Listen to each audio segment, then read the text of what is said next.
में स्वागत है आप सभी दर्शकों का। मैं हूं सानिया। आइए देखते हैं आज की ताजा खबर। ಅದೇ ನೋಡಿ, ಈಗ ರಾಜ್ಯ ಸರ್ಕಾರ ಸಿದ್ದರಾಮಯ್ಯವರು ಸರ್ಕಾರ ಇದ್ದಾಗ ಮಧು ಬಂಗಾರಪ್ಪನವರು ಕರ್ನಾಟಕದ ಎಲ್ಲ ಕಾಲೇಜ್ ಸ್ಕೂಲ್ಗಳಲ್ಲಿ ಹಿಜಾಬ್ಗೆ ಪರ್ಮಿಷನ್ ಕೊಟ್ಟರು ಕಾನೂನು ಪ್ರಕಾರ. ಮತ್ತು ನ್ಯಾಯಾಂಗದಲ್ಲಿ ಈಗಾಗಲೇ ಅದ್ರ ಬಗ್ಗೆ ಇನ್ನೂ ನ್ಯಾಯಾಂಗ ಸ್ಪಷ್ಟ ತೀರ್ಪು ಕೊಟ್ಟಿಲ್ಲ ಸುಪ್ರೀಂ ಕೋರ್ಟು. ಇವತ್ತು ಅದನ್ನು ಕರ್ನಾಟಕದಲ್ಲಿ ನ್ಯಾಯಾಂಗದ ಒಂದು ಪರಿಧಿಯಲ್ಲಿದ್ದಾಗ ಅದನ್ನು ಉಲ್ಲಂಘನೆ ಮಾಡಿ ಇವತ್ತೇನು ಮಾಡಿದ್ರೆ ಪ್ರತಿಭಟನಾರ್ಥವಾಗಿ ನಾವು ನಮ್ಮ ಹಿಂದೂ ಮಕ್ಕಳಿಗೆ ಕೇಸರಿ ಶಾಲು ಕೇಸರಿ ತಿಲಕ ಹಚ್ಕೊಂಡು ಶಾಲೆಯಲ್ಲಿ ಅಟೆಂಡೆನ್ಸ್ ತಗೋವಾಗ ಇನ್ಮೇಲೆ ಎಸ್ ಸರ್ ಅನ್ಬೇಡ್ರಿ, ಜೈ ಶ್ರೀರಾಮ್ ಅನ್ರಿ, ಜೈ ಭೀಮ್ ಅನ್ರಿ.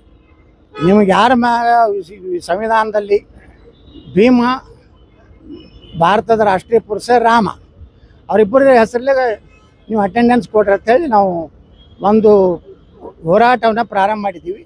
ಇವತ್ತು ಮೊದಲು ಧಾರವಾಡ ಹೈಸ್ಕೂಲ್ ಜೂನಿಯರ್ ಕಾಲೇಜಿನಲ್ಲಿ ನಾವು ಮಾಡ್ತಾಯಿದ್ದೀವಿ.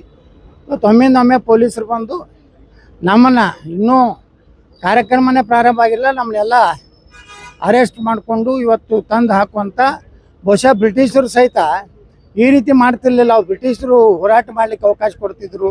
ಆದರೆ ಇವತ್ತಿನ ಈ ಸರ್ಕಾರ ಡಿ ಕೆ ಶಿವಕುಮಾರ್ ಸರ್ಕಾರ ಬಂದ ಮೇಲೆ ಇವತ್ತು ಹೋರಾಟ ಮಾಡೋಕ್ಕಿಂತ ಮುಂಚೆನೇ ದಬ್ಬಾಳಿಕೆ ಮಾಡುವಂಥ ಕೆಲಸ ಮಾಡಿದ್ದಾರೆ. ಅದಕ್ಕೆ ನಾವು ಈ ರಾಜ್ಯ ಸರ್ಕಾರದ ಈ ನಿಲುವನ್ನು ಖಂಡಿಸ್ತೇನೆ. ನಾವು ಇಷ್ಟಕ್ಕೆ ನಿಲ್ಲುವುದಿಲ್ಲ. ಈಗ ಮೊದಲೇದು ಬೋಂಡಿಗೆ ಆಗಿದೆ ವಿಜಾಪುರದಿಂದ ಇಡೀ ಕರ್ನಾಟಕ ಪೂರ್ತಿ ಮುಂದಿನ ದಿವಸಗಳಲ್ಲಿ ಈ ಹಿಜಾಬ್ ವಿರುದ್ಧ ಕೇಸರಿ ಶಾಲೆ ಹಾಕ್ಕೊಂಡು ಹೋಗುವಂಥದ್ರ ಬಗ್ಗೆ ಹೋರಾಟವನ್ನು ಸ್ವಯಂ ಪ್ರೇರಿತವಾಗಿ ಎಲ್ಲ ಜಿಲ್ಲೆ ಎಲ್ಲ ಸ್ಕೂಲ್ ಕಾಲೇಜಲ್ಲಿ ಮಾಡ್ತೀವಿ. ಸರಿ, ರಾಜ್ಯ ಸರ್ಕಾರ ಹೋರಾಟವನ್ನು ಕೆಲಸ ಮಾಡ್ತಿದೆ ಅಂತ ನನಗೆ. ಹೌದು, ಮತ್ತು ಈಗ ನೋಡ್ರಿ, ಇನ್ನೂ ನಾವು ಬಂದು ಇಳಿದಿಲ್ಲ. ಪೊಲೀಸರು ನಮ್ಮನ್ನೆಲ್ಲ ಹಿಡ್ಕೊಂಡು ತಮ್ಮ ಗಾಡಿಯೆಲ್ಲ ಹಾಕ್ಕೊಂಡು ಬಂದ್ಬಿಟ್ರು. ಅವೆಲ್ಲ ಅದು ಪ್ರತಿಭಟನೆ ಮಾಡಿದ್ವಿ, ಪ್ರತಿರೋಧ ಮಾಡಿದ್ವಿ. ಆದರೆ ನಾವು ಹೇಳಿದ್ವಿ, ನಾವು ಮಾಡೋ ಕಾರ್ಯಕ್ರಮ ಮಾಡಿದ ಮೇಲೆ ನೀವು ಕ್ರಮ ತೊಗೊಂಡ್ರಿ ಅಂದರೂ ಕೇಳಿಲ್ಲ. ಮ್ಯಾಲಿನ ಕಾಂಗ್ರೆಸ್ಸಿನ ಗೃಹ ಮಂತ್ರಿ, ಮುಖ್ಯಮಂತ್ರಿ, ಬ್ಯಾಂಕರ್, ಪೊಲೀಸ್ ಇಲಾಖೆ ಮೇಲೆ ಪ್ರೆಷರ್ ಮಾಡಿ ಇವತ್ತು ನಮ್ಮ ಹೋರಾಟವನ್ನು ವಿಫಲಗೊಳಿಸ್ಲಿಕ್ಕೆ ಪ್ರಯತ್ನ ಮಾಡ್ಯಾರ. ಇವತ್ತು ಹೋರಾಟ ವಿಫಲ ಆಗಿಲ್ಲ. ನಮ್ಮ ಕಾರ್ಯಕರ್ತರು ಈಗಾಗಲೇ ಸಾಕಷ್ಟು ಶಾಲೆಗಳನ್ನ ಹಂಚಿದ್ದಾರೆ.